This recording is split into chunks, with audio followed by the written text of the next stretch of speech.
বিল quality কিন্তু যথেষ্ট ভালো। এর সাউন্ডটা যথেষ্ট সুন্দর, আমার কাছে খুব ভালো লাগে। আপনাদের কাছে কেমন লাগে এটা অবশ্যই জানাবেন। বেশি না টার্নিং রেডিয়াস, যার কারণে কিন্তু অনেক সমস্যা। ডিস্ক কিন্তু এই পালসার N160 তে ব্যবহার করা হয়েছে, আর এটা ডিস্ক সাইজ হচ্ছে। আসসালামু আলাইকুম, হ্যালো এভরিওয়ান, রমাদান মোবারক। কি অবস্থা সবার? আশা করি সবাই ভালো আছেন। Welcome to my channel Rider 80।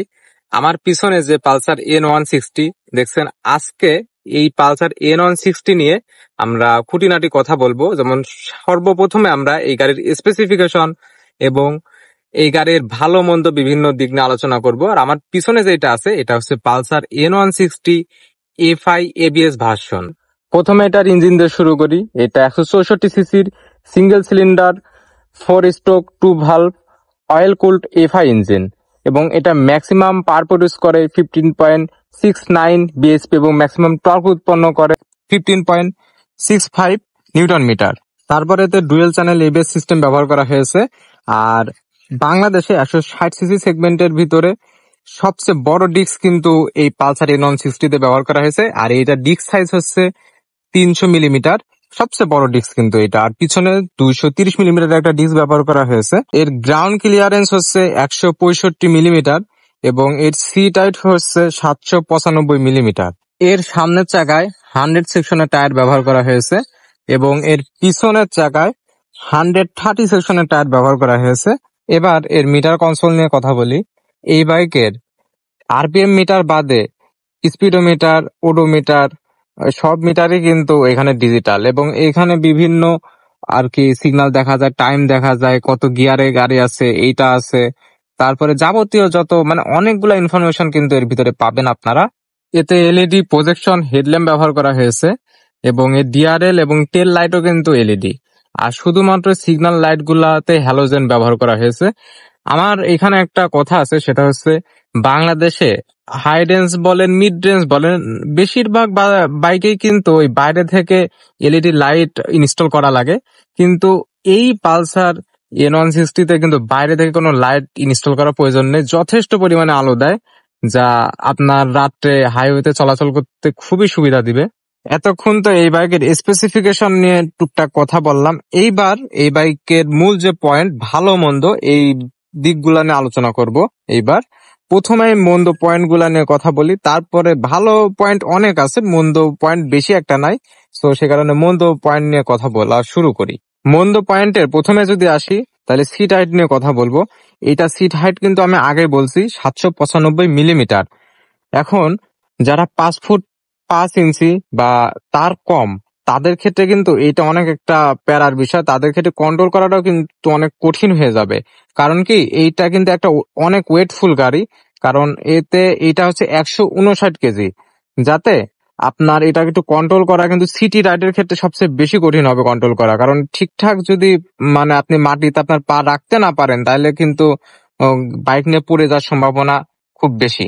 এর ওয়েট বেশি হওয়াতে ভালো মন্দ কিন্তু দুইটার দিকই আছে। কারণ সিটিতে হয়তো বা সমস্যা হবে, কিন্তু আপনি হাইওয়েতে রাইড করার সময় যখন স্পিড তুলবেন অনেক, তখন কিন্তু এটা অনেক ভারসাম্য রক্ষা করবে আপনার বাইকের। ঠিক আছে, যার কারণে ভালো মন্দ এটা দুইটার ভিতরে রাখা যায় এই ওয়েটের বিষয়টা। আর তবে একটা বিষয় কি, এর টর্ক যত সে অনুপাতে কিন্তু ওই ওজনটা বেশি হওয়াতে আপনি যখন বাইকটা টানবেন 90 কি 100 এর উপরে যখনই যাবেন, তখনই বুঝতে পারবেন যে হ্যাঁ অনেক ফোর্স দিতে হচ্ছে এবং গাড়িটা অনেক ওয়েট। এইটাও একটা বিষয় আছে। আপনাদের আর একটা মেজর সমস্যা দেখায় এই পালসার N160-র। এই যে আমি এখন টার্নিং নেব, আর এইখানে টার্নিং রেডিয়াস অনেক পরিমাণে বেশি নাই। দেখছেন কত পরিমাণে বেশি নেয় টার্নিং রেডিয়াস, যার কারণে কিন্তু অনেক সমস্যা পড়তে হয় বা ভোগান্তিতে পড়ি আমরা। এইটা পালসারের অন্যান্য সিরিজে যেমন N সিরিজের বেশিরভাগ বাইকে কিন্তু এই সমস্যা। আর এতে মন্দ দিকের আর একটা পয়েন্ট, সেটা হচ্ছে এতে 1300 ml এর ইঞ্জিন অয়েল বা মোবিল ব্যবহার করা হয়। এটা কিন্তু অনেক একটা ঝামেলার বিষয়, যেহেতু এটা 2 ভালভের ইঞ্জিন। সেক্ষেত্রে আমি কেন হচ্ছে যে 1000 ml এর বেশি দেবো। যাই হোক, হয়তো বা কোম্পানি সেটা এটা এইভাবে তৈরি করছে, এই বিষয়টা এমন হইতে পারে। আচ্ছা, ইঞ্জিন অয়েল এইখানে 1300 হবে না, এইখানে 1200 ml হবে। আর 1200 লাগার একটা কারণ আমি খুঁজে পাইছি মাত্র, সেটা হচ্ছে এই যে এর সামনে যে রেডিয়েটর এইখানে কিছু ব্যবহার করা হয়, যার কারণে লাগে এটা একটু বেশি কস্ট পড়ে এতে। আর এর এক্সপায়ার পার্টস এর দামটাও কিন্তু একটু বেশি পালসারের, মানে অনেকেই যেমন চিন্তা থাকে পালসার নিলে একটু কম খরচ হবে, বা পালসারের অন্যান্য বাইকে পালসারের বা ডিসকভার মানে ডিএসটিআই যেগুলা একটু এক্সপায়ার পার্টস এর দাম কম, কিন্তু এইটাতে কিন্তু ওই বিষয়টা থাকছে না, এইটার এক্সপায়ার পার্টস এর দাম একটু বেশি। আর এইটা নিলে একটু খরচ করার মন মানসিকতা থাকতে হবে। এবার এর লুকিং গ্লাস নিয়ে কথা বলি। এর লুকিং দুটা বিষয় আছে, কারণ আপনি যখন সিটিতে রাইড করবেন তখন এই যে জ্যামের ভিতরে আর কি, তখন আপনি ওই লুকিং গ্লাসটা বেঁধে যায় বা একটু মনে হয় যে বেঁধে গেল, এখনই বেঁধে গেল এরকম বিষয়টা। কিন্তু লং রাইডে বা আপনি হাইওয়েতে এই যে এরকম বড় একটা লুকিং গ্লাস কিন্তু আপনার পিছনে অনেক ভিউ দেখাবে, যার কারণে আপনি সহজে আপনি বিভিন্ন পিছন থেকে গাড়ি আসছে যেগুলো সেগুলোর দিকে লক্ষ্য রাখতে পারবেন, এইটা একটা ভালো বিষয়। কিন্তু সিটিতে যেহেতু বেশি রাইড করা হয়, এই সিটিতে একটু সমস্যা। এতক্ষণ টুকিটাকে মন্দ দিক নিয়ে আলোচনা করলাম, এইবারের ভালো দিক নিয়ে আলোচনা করা শুরু করি। এর ভালো দিক কিন্তু অনেক আছে। যেমন ফার্স্টে যদি আমরা বলি, এর বিল কোয়ালিটি কিন্তু যথেষ্ট ভালো। পালসারের বিল কোয়ালিটি সবসময় ভালো, এবং ক্ষেত্রে যথেষ্ট বিল কোয়ালিটি ভালো করছে, এবং কালারটাও বেশ ভালো। এরপর যদি আমরা আসি, এর এই যে আন্ডারবেলি এক্সজস্টটা কিন্তু অনেক জোস। মানে অনেকে চায় না যে আমার বাইকে একটু মিষ্টি সাউন্ড আসুক, এইটাতে বাইরের থেকে আর ইনস্টল করা লাগবে না। এর আন্ডারবেলি এক্সজস্টের এই সাউন্ডটাই খুব মিষ্টি, আপনাদের একটু ড্যাপ করে শোনাই আমি।